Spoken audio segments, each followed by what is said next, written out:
How is Dell McGee settling in year two as the head coach of the Georgia State Panthers? It's Locked on Sunbelt.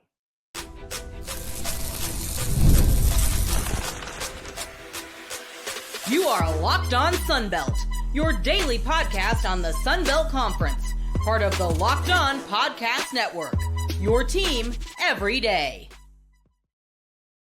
All right, Dave Schultz, Locked on Sunbelt, your teams every day. Today's episode brought to you by FanDuel. Football season is really around the corner. Visit FanDuel app today and start planning your futures bet now.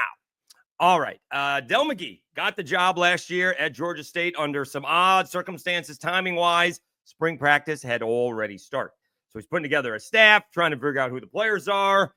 Ends up with a huge win over Vanderbilt, which we didn't think much at the time, and then Vandy beats Alabama. Struggles to get wins, although they had a lot of close losses, and then beats up on Texas State, putting up a 52 spot, I think, later on in the season. How are they looking for year number two? We bring on GSU Panthers talk, Brady Weiler. He is on the Panther beat. He has been covering the Panthers for a handful of years now. And let's see how they look. Who's the starting quarterback? Although I guess that question has been answered. And how long before the Georgia State Panthers can contend in the Sun Belt East? He is on the Belt Beat. He is Brady Weiler, and he is Locked on Sunbelt. Welcome back to another edition of Locked on Sunbelt, your teams every day. We are on the Belt Beat with Brady Weiler covering the Georgia State Panthers. He does it for GSU Panther Talk 24/7, right? 24/7. Thanks for having me back on, Dave. How do you put up with Ben Moore all these years? I just don't understand. We're usually talking over text or over Twitter. Or is it the other way around? Well, if that was the case, I wouldn't know, right? You never know that that's you. Right. That's true. That's true. We appreciate your time, Brady. Thank you so much. So, again, one of the more fascinating hires in terms of timing was Dell McGee last year during spring football. 2 practices were already done.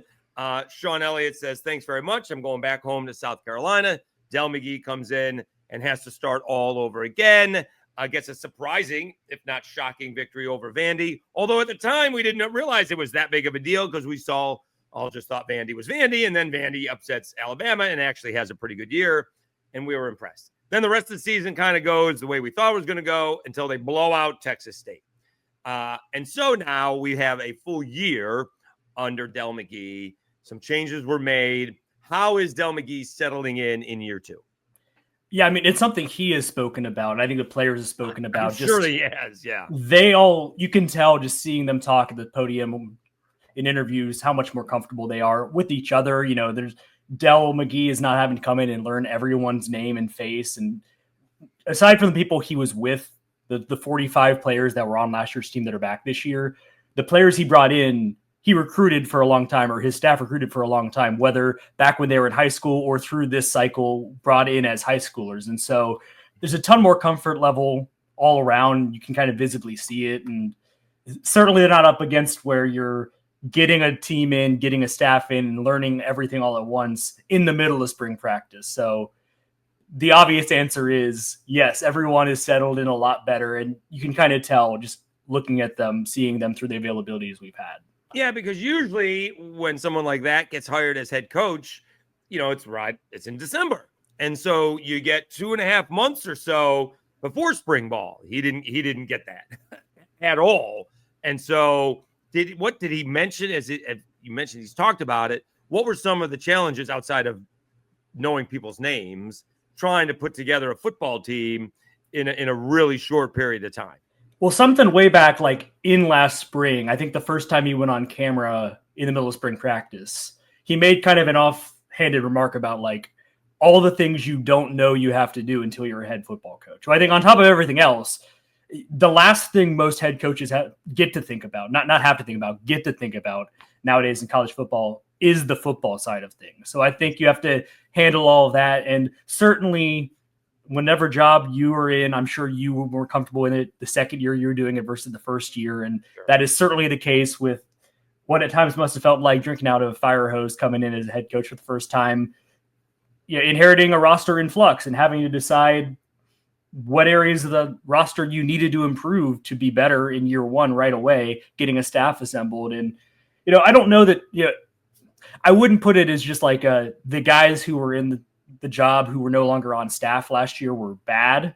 But I think that it's possible that if he had the whole offseason to build up and reach out to guys before maybe they took other jobs or were comfortable where they were, that maybe that's a part of why you saw a hefty amount of turnover. The 3-9 record aside, like I'm sure that he had a chance to really assess everything and see maybe there's someone I can go out and hire. Maybe there's someone who's going to bring this to the program from a coaching side. That is also part of what he was able to do, getting a chance to breathe in the offseason, as much as any coach gets to breathe in any offseason at any time of the year in college football nowadays. Yes, so that's usually the answer, right? Or you get two answers when you ask, what's the biggest surprise when you become head coach? One is, we got to deal with people like you, Schultz, right? It's always a snide remark. But the other thing is, it is the lack of the football coaching part of it. Because when you're not the head coach, usually all you're doing two things. You're coaching football and recruiting, and that's it. And that is not what you're doing when you're the head coach. You're doing almost everything else but that. And the only time you're really happy is when you get those 2 hours of recruiting. But the rest of your day, you're doing something totally, mostly to help out the program, which is usually raising money. Yeah, and I'd also say, when I speak to the comfort level, like the first press conference this fall, as an example, the first day, before we had really seen anything on the field, he volunteered a few players that they were being careful with and like saying, these are guys, they're not like injured, they're not long time, we're not worried about them, but we're just watching their reps through camp. And it was notable because all through last year, there were very few times he would go out of his way to mention players by name and like single out like, hey, here's information you didn't know beforehand that we're letting you know now. And I think that also is a way that has been tangibly different from last year. And it's a different approach with the media, a different approach with not necessarily worrying about every detail getting out there and sometimes even volunteering it, because it isn't state secrets. A lot of it, you want to have every competitive edge you can get.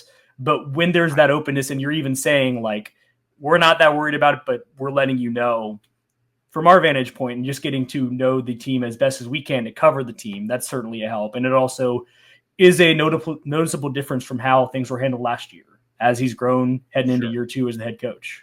Well, he comes from, Georgia, and, there are state secrets because they, come to Kirby and Nick Saban and, they have, 50 people covering them on a regular basis, whereas the G5 level, we're just looking for information to pass along to the fan base. Just give us something to talk about to get the fan base interested. And maybe it took him a year to figure that out. Like I say the same thing about Major Applewhite. The first year he was with South Alabama, he thinks we're looking for gotcha questions or gotcha. And we don't. We just want, what kind of offense you running? How does the quarterback look? Who are you handing it off to? Who's catching the ball? That's what we want to know. If someone's banged up and you don't want to tell us because you think they may use it to your advantage, okay. But if you have somebody like that, you can tell us as well, and we'll pass it along to the fans. The other team takes advantage of it, so be it. Here's the other thing. If your team's banged up, they're going to know about it first play of the game. I mean, pregame warmups, someone on staff of the other team is looking with binoculars, seeing who's not dressed out. So, aside from the injury reports, which sound like they're going to be a thing that you don't even have to worry about that anymore. You just put it on a piece of paper and move on.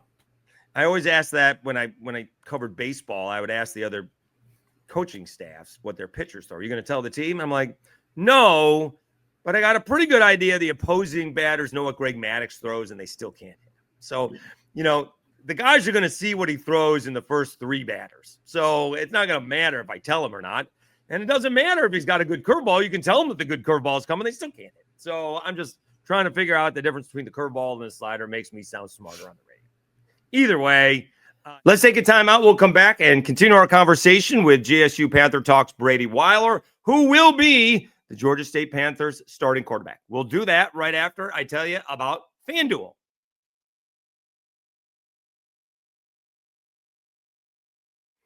August 26th, coming up fast, is officially FanDuel Futures Day, a brand new holiday. Do they make cards for that?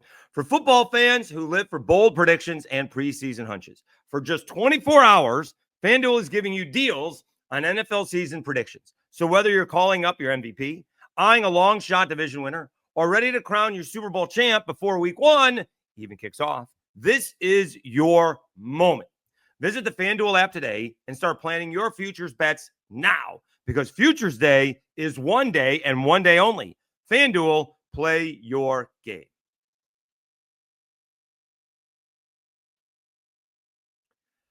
All right, Dave Schultz, Locked On Sunbelt, your teams every day. Let's continue our conversation with GSU Panther Talks Brady Weiler. I guess that would be GSU Panther Talk Brady Weiler on who is the GSU Panthers starting quarterback. And I guess it is not much of a big surprise if I was paying attention. He is on the Belt Beat. He is Brady Weiler, and he is Locked On Sunbelt. He is Brady Weiler with GSU Panther Talk. He is Locked On Sunbelt, your teams every day. Who is the Georgia State starting quarterback? Well, again, if you were listening to Sunbelt Media Days, he straight up said Christian Veilleux was entering fall camp as the starting quarterback, had exited spring practice as the starting quarterback. I got 13 of the 14 head coaches on during Sunbelt Media Days. He said this at the main stage. This was, I was either busy or out of town. You got to catch that ESPN Plus replay. Right. I had that. Okay. But he was asked about it, and I don't think it was even someone asking, thinking they would get a super straight answer. And he was like, yeah, Christian was the starter in spring, came out of it. And that being said, if we saw another quarterback, it wouldn't shock me. And I mean, Cameron Brown came in from Texas Tech, West Georgia before that, and PJ Hatter came in from Texas State, Sunbelt opponent last year on the schedule. Both of them offer some athleticism and some running that Christian doesn't offer as much, though he did get a rushing touchdown in that upset win over Vandy. So if they wanted to get a different look, they've got another two guys on the roster that they brought in that could offer that. And I kind of get the sense that the reason that they are so comfortable talking about Christian is I think they know what they're getting from him, more or less. I mean, last year there's too many picks and he got benched in the middle of the year because of the interceptions. But I think they trust after another year in the system, another year of comfortability, he can iron some of that out. And so they know what they're going to get from him. And I think the idea, at least my read from the outside, is they've been comfortable this entire time having him trot out as the quarterback. And if someone in fall camp went head and shoulders above him and won the job, they would welcome that. Sure. But they know who they have a floor with Christian, and that with improvement from how he played last year, you kind of know what you're getting. Kind of a guy with where I'm sure we'll talk about Ted Hurst. You want someone can deliver deep balls to Ted Hurst, and he did that last year. And he was the quarterback in all three of the wins, including the upset over Vandy, the upset over Texas State on the road. And he played great in those games. The issue was maybe performance in some of the other weeks, but he's a year older. He's like everyone else, more comfortable, and he can give you that. And if he can just throw to the other team a little bit less, you're kind of looking for the run game to improve the offense more than you're looking for another year from the passing attack, because they were top 3 in the Sun Belt last year in passing offense. They were near the bottom of the league in offense overall. It's because they were not a balanced unit. And after the first 3 games, they averaged 150 on the ground. Teams started to wise up to how they needed to play Georgia State.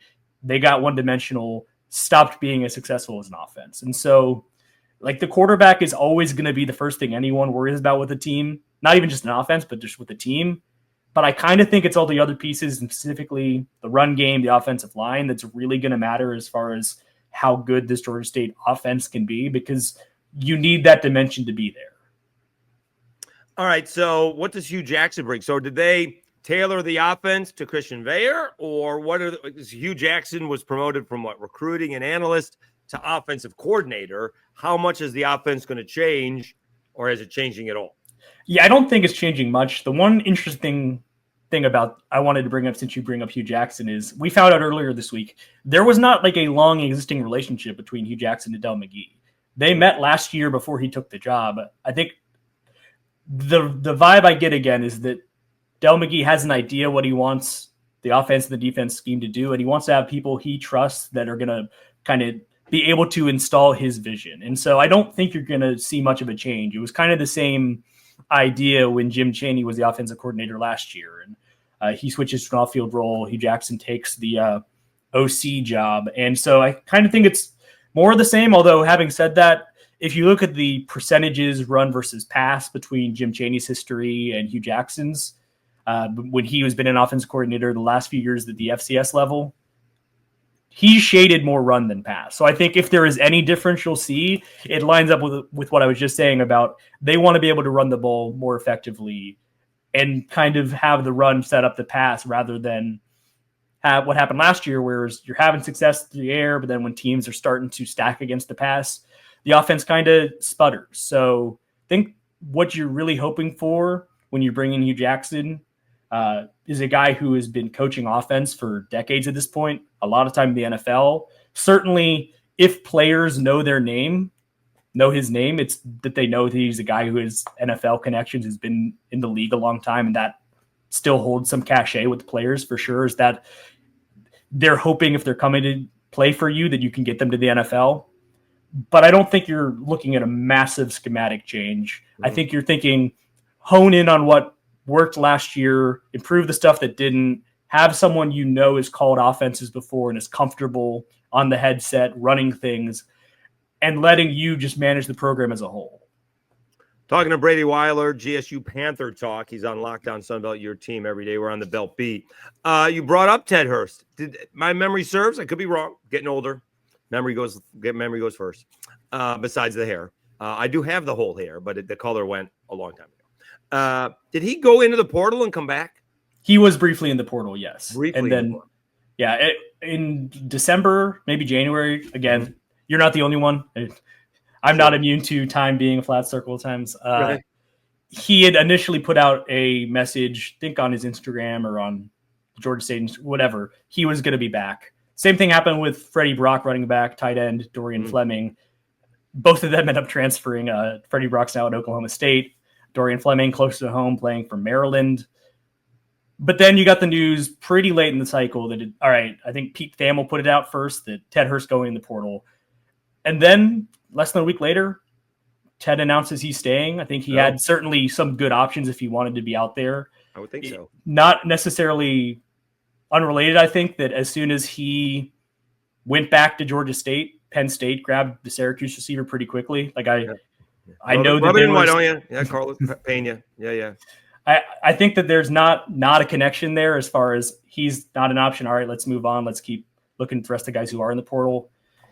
I think he was comfortable. I think he remembered that this was a staff, Dell McGee, wide receiver coach Damian Craig, that picked him from Valdosta State last year and certainly said, this is what we see that we think you can do. And through year one, they haven't lied to him like that. He got the experience that they promised him when he came here a year ago. And so the other part is, I think he's on the radar of people now. I think he doesn't need to go to the school, whatever school you want to pick out.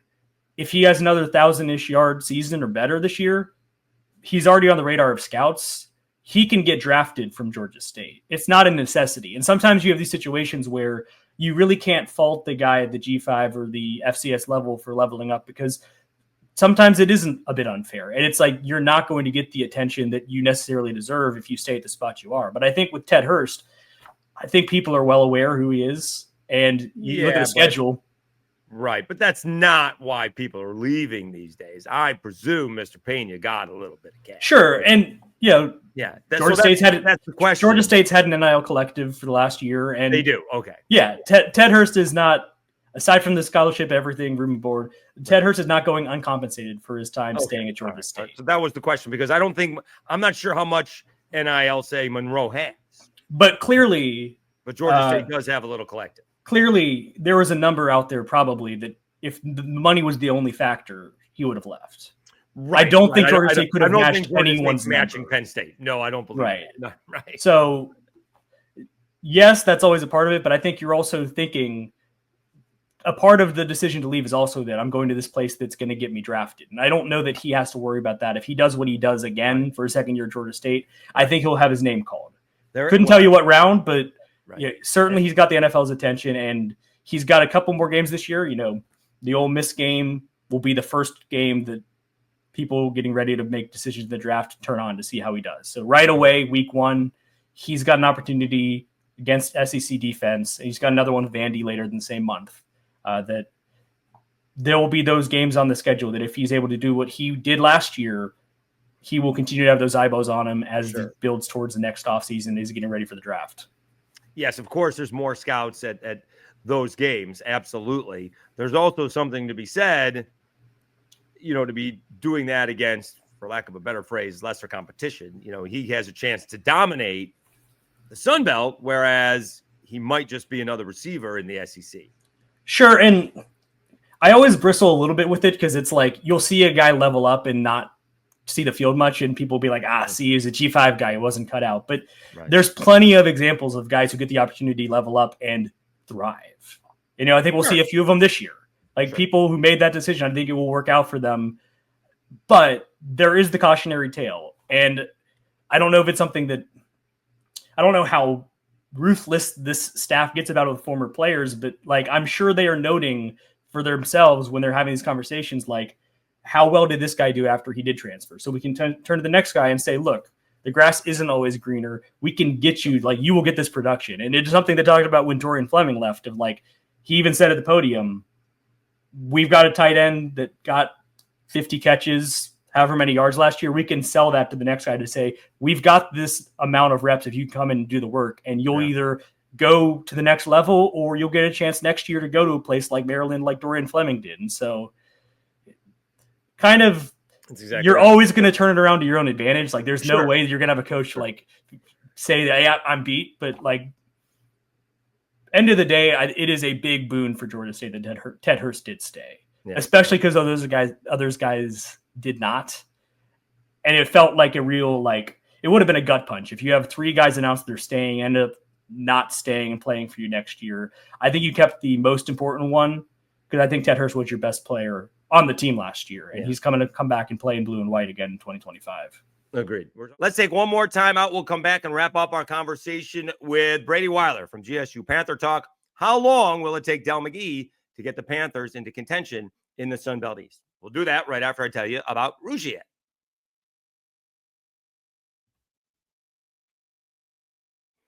Guys, you've probably heard of Viagra or Cialis. Maybe you've even tried them. But if you're looking for something beyond the usual pill, it's time to meet Rougiet Ready. Rougiet Ready is a next-gen prescription treatment designed to amplify arousal in the brain and boost blood flow.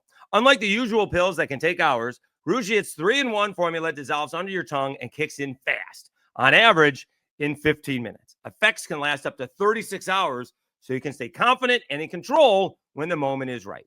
If traditional options haven't worked, Rougiet may be the answer. Over 150,000 men have already made the switch. I love that it's completely online. Rougiet connects you with a board-certified doctor and ships your treatment discreetly to your door. You can even read real customer reviews on their site. It's helping a lot of people feel more confident and present in the moment. Head to Rougiet.com/LockedOnCollege and use code LockedOnCollege to get 15% off today. That's RUGIET.com/LockedOnCollege and use promo code LockedOnCollege for 15% off. Individual results may vary with prescription treatment. Compounded drugs are permitted to be prescribed under federal law, but are not FDA approved and do not undergo FDA safety, effectiveness, or manufacturing review. Please visit the Rougiet website for full safety information.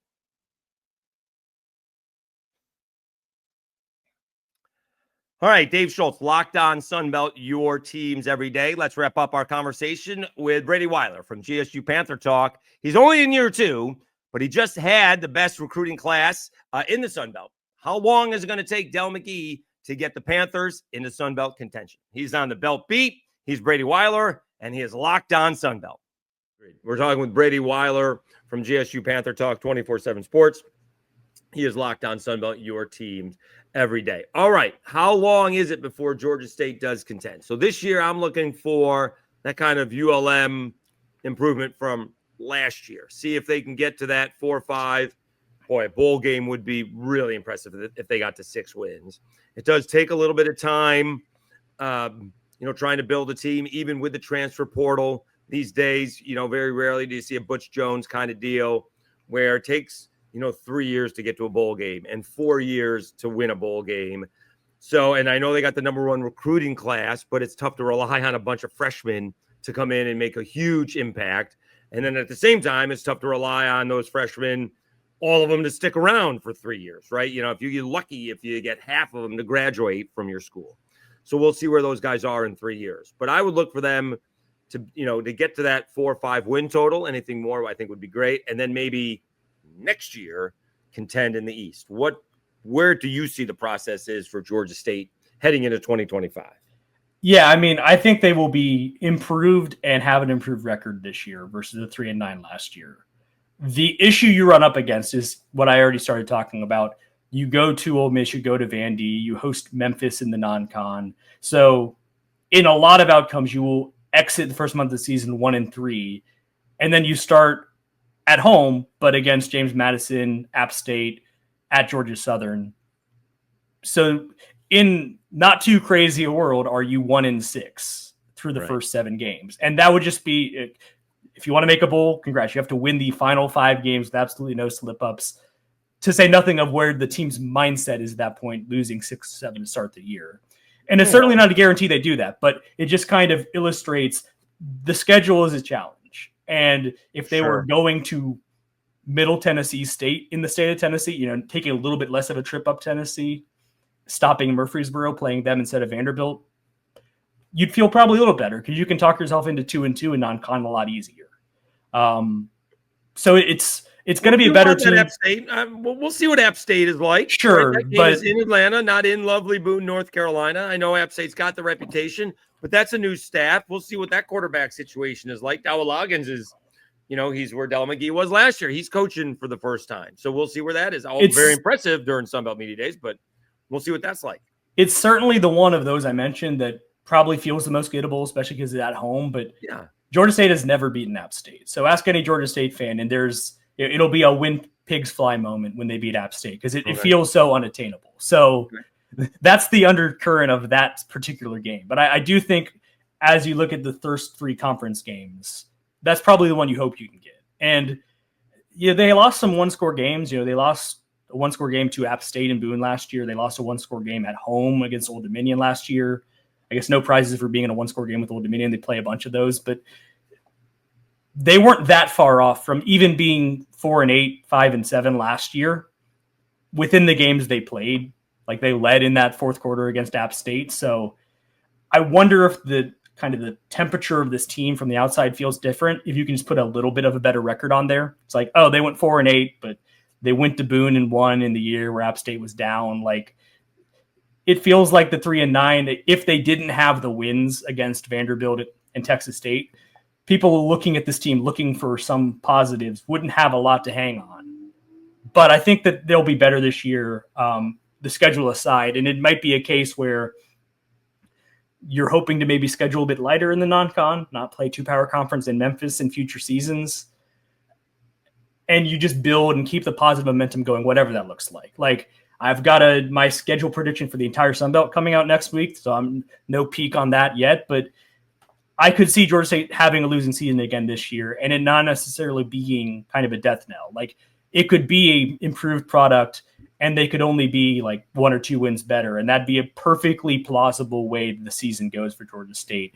But it doesn't feel like, year 3 is you must win X amount of games or it's trouble for Dell McGee. They had a bunch of 1-score games. Chattanooga win 1-score game, right? Vandy 1-score game. They lost to Old Dominion by 7. They lost to App State by 7. They lost to UConn by 7. Arkansas State was a loss by 7, right? They did get blown out by Coastal at the end. So, cut down, like you said, cut down on turnovers and be a little bit more balanced on offense. And all of a sudden, maybe you flip that script and maybe you win some of those 1-score games. It was also, they dug themselves a lot of holes. Like they lost by 7 at UConn, but they were down big in that game and had to force their way back to almost force a tie at the end. Marshall, it was a 15-point loss, but they actually cut it to 1 score late in that game. But they were down big early. And you go down the list. Georgia Southern game, they lose by 17, which is, I think, the most the score was ever at any point during that game. But they almost came back in the third quarter. They forced a turnover. They cut it back in that game. Yeah. But it just like, if you keep setting yourself on the back foot the entire game, then you're going to keep losing those games. It's like in basketball, you cut a 15-point deficit down to 2. You still have to keep going at that point, but you've expended a lot of energy to get there. So they've got to work on managing games better, starting faster, Sure. and playing just kind of complementary football, which is what every coach says. But like you look at it, and there were games at the beginning of the year where they played a little bit more in flow together, and you had some back and forth, the offense playing good at the same time, and that's when they were winning games. And when they had something get out of sync, and second half of the year when the run game or the run defense really was in trouble, they started losing those games. They started giving us some ugly score lines. And so I'm not trying to be on here giving coach speak, because I'm not a coach, and coach speak is always a bit of a but looking at that Marshall box score quickly, you're right, they came back, but the killer was down 8, they kicked a 20-yard field goal. So they actually had a chance that right at the beginning of the fourth quarter, they actually had a chance to tie the game up, but instead they got within 5 and then they didn't score again. So they actually had a chance either to make it they could either tie the game up or been a 1-point ball game, however you want to look at it. I'm sure they would have gone for 2, although I wouldn't have. I'm sure the coach would have. And so, you could have, instead you're kicking, the ball's inside the 5-yard line and you're kicking a 20-yard field goal. Oops. Yeah, and you hired a first-time head coach, so you're going to hope that year 2 is better as far as him managing the game as a head coach, because there are it is all on you, and you can plan for as much as you want, and I'm sure Dell McGee did, but you've got to find, I don't know, your voice, whatever you want to call it, as a head coach, and get more comfortable with that stuff. And so that's the other part, that when you hired him, you weren't hiring a guy that had done this for a decade. You hadn't got a guy who had coached 100 games as a head coach. He had been the interim at Georgia Southern for the bowl game when he was an assistant there, but that's a whole different thing altogether. So that's another part of it, that you're just year 2, team should be better. You think he'll be better, and I'm not sure what it looks like in wins and losses yet. They're going to have to win some more of those coin flip games, but also play less of them. Like, the other flip side of that is they had opportunities. Like, the Vandy game didn't need to be close at the end. They had that one. They were up multiple scores in that one, kind of let it slip back where they had to come back and win it late. They never put the foot on the gas against Chattanooga. They had an opportunity to, in that one, ended up being only a 3-point win. So kind of all the hallmarks you get of like a team that, quote, is learning how to win.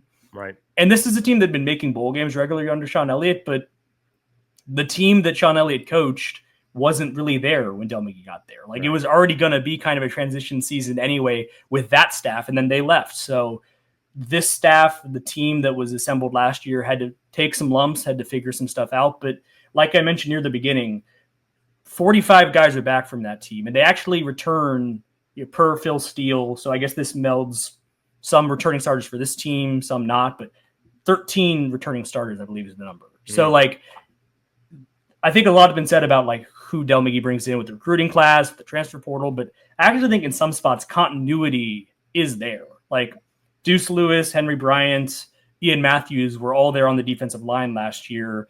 Demaine Wilson and Josiah Robinson played linebacker most of the way through last season. They all went through the winter and the spring and the summer together in this fall camp. And okay, last year's defense wasn't that good, but development is still a name of the game in college football, where you hope that all of those guys have improved together over the last year. And so I don't know what it looks like as far as the defense being improved, but I will say that when you look at the projections for this team, and you, especially if you have like the ones that are the real nerd numbers, like SP Plus on ESPN, that Bill Connolly does, Georgia State was picked, I think, 111th in the final preseason rankings on SP Plus. They were, I think, 127 in defense. So if they are just like below average, but not bottom 10 in FBS, right, they start to look more like where App State was ranked in the SP Plus. So there's a lot baked in that there's people that think the defense will just be very bad unit again, like they were last year. And given that, there was some change, there's some guys back, but you're not going to give too much credit for guys being back on a defense that didn't grade all that well last year. Right. You kind of get it in the macro sense, especially when people are looking at 136 teams at once. But I think that continuity will matter. And I think if the defense is at least a good step better last year, even if they aren't like a leading unit in the Sun Belt, and you get the run game going a little bit better than you did last year, that's your path to being a bowl team and being at least a step above what it was in 2024 for this team. And I don't think that's crazy. you're not really asking the world there. You're basically just saying, can this group that's had spring and summer and fall to gel together just be a little bit better on the field and clean up some of the big boo-boos where you're giving up real big chunk plays in the run game and maybe forcing a few more turnovers and just finding moments in games where you can flip the script that was maybe missing last year, where there wasn't the game-changing play on defense or special teams to kind of flip games in your favor. When can we expect that full schedule, which will obviously be 100% right?